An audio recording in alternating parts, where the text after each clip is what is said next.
అక్క ఏం చేస్తుర్రే చాలా అయిర్రా కొనలు లేదా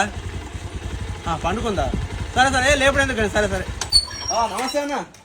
ఏమైంది మోటార్ పని చేస్తా ఏమైంది రేపు ఏపిస్తుంది నేను దగ్గర ఏముంది నువ్వు ఎందుకు వర్షం వస్తుంది నేను రేపు చెప్తాను మంచిగా ఆరోగ్యం మంచి ఉందా వెళ్తున్నావు ఇంటికేనా సరే సరేనే నమస్తే తమ్మి అందం ఎట్లా నమస్తే అన్న నమస్తే పెద్దవా పత్తేసిర్రా కలుస్తున్నట్టున్నారు కదా అయిపోయిందా కలుసుడు మరి ఒక వాన పడితే మంచిగా మొలక మంచిగా వచ్చుగా అయిపోయిందా పోతురు అదేంటి సంచి తీసుకపోతున్నాడు నేను వేస్తుంది ఇంటికాడ సంచి తీసుకురాపు నేను ఇచ్చేస్తుంది నువ్వు నడుచుకుంటావు నేను సంచి తీసుకొస్తుంది ఆ సంచి తీసుకురాపు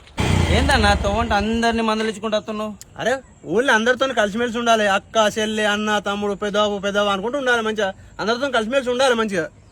నాకు తెలియదా నీ పెద్దవ ముచ్చట్లు వచ్చిన ఇలా సర్పంచ్ ఎన్నికలు ఉన్నాయి దాని గురించి నువ్వు వచ్చేటోళ్ళకు పోయేటోళ్ళకు నమ్మస పెడుతున్నావు నువ్వైతే సర్పంచ్ నిలుచు నీ పుత్తెలు దింపపోతే అడుగు నువ్వైతే సర్పంచ్ నిలుచు నీ పుత్తెలు దింపపోతే అడుగు అంతే అంతే అన్న అంతే నువ్వు ఎట్లా అంటే అట్లనే మరి